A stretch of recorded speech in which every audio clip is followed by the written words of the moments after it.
আসসালামু আলাইকুম, welcome to my channel. আজ আমি দুধ খেজুর পিঠা তৈরি করে দেখাবো। শীতের দিনে দুধ খেজুর পিঠা অনেক মজা। শীতের দিনে সব পিঠাই অনেক মজা লাগে। দুধ খেজুর পিঠার জন্য প্রথমে দুধটা রেডি করে নিতে হবে। আমি এখানে 2.5 লিটার দুধ নিয়েছি। এখানে 5-6টা তেজপাতা, 4-5টা দারচিনি, 6-7টা এলাচ দিয়ে আমি দুধটা জাল করে নিব। ওদিকে দুধ জাল হতে হতে আমি এখানে ডোটা রেডি করে নিব। চালের গুঁড়া 3 কাপ এবং চালের গুঁড়া যতটুকু নিব সেই 3 কাপই আমি ময়দা এখানে নিচ্ছি। অবশ্যই মনে রাখবেন যতটুকু চাল ততটুকু ময়দা নিতে হবে, তাহলে ডোটা অনেক নরম সফট হবে এবং অল্প সময়ের মধ্যেই ভিজে যাবে। দুধটা যখন ফুটে উঠবে তখন 2.5 লিটার দুধের ভিতর আমি 3 কাপ চিনি দিব। স্বাদ অনুযায়ী চিনি দিবেন, যার যেমন মিষ্টি খেতে পছন্দ তেমন। এখানে আমি 2টা নারকেলের দুধ ফুটিয়ে নিচ্ছি। ফুটিয়ে নিয়ে তার ভিতর গুঁড়াগুলা দিয়ে দিব।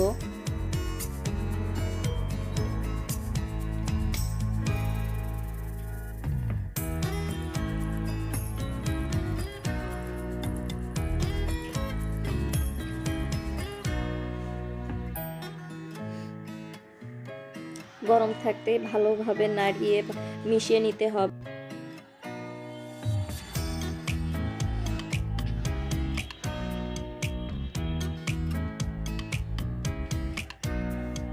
পিঠাটা তৈরি করতে আমার কাজের খালা আমাকে হেল্প করেছে।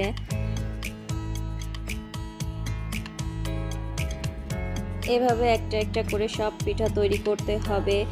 আপনারা অবশ্যই জিলাপি দেখেছেন, এটা জিলাপির প্যাচের মতো করেই দিতে হবে।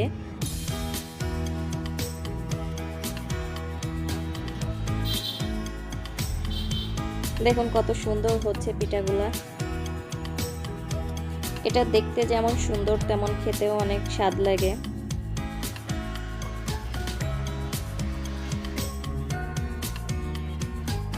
একে একে সবগুলা পিঠা রেডি করে নিতে হবে।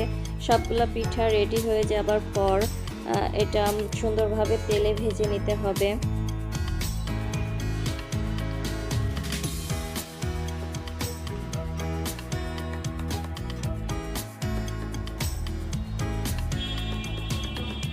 পিঠাগুলা ভাজার জন্য আমি তেল দিয়ে দিচ্ছি। এখানে তেলটা অবশ্যই বেশি দিবেন, ডুবো তেল যেটা বলে, কারণ পিঠাটা না ডুবলে সব সাইড ভালোভাবে ভাজা হবে না। তেলটা যখন গরম হয়ে যাবে তখন দিতে হবে। আমার প্রথম পিঠাটার সময় তেল তেমন গরম হয়নি।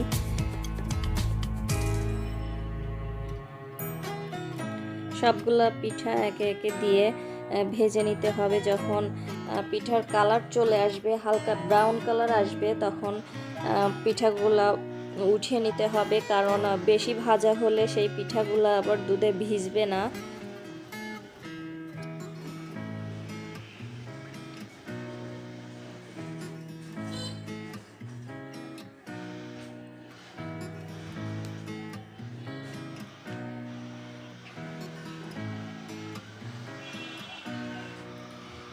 এমনভাবে ভাজতে হবে যেন কাঁচাও না থাকে আবার বেশি ভাজাও না হয়, কারণ এর ভিতরে কাঁচা থাকলে শক্ত থেকে যাবে, দুধে ভেজার পরে শক্ত থেকে যাবে। আর যদি বেশি ভাজা হয়ে যায় তাহলে এটা ভিজবেই না।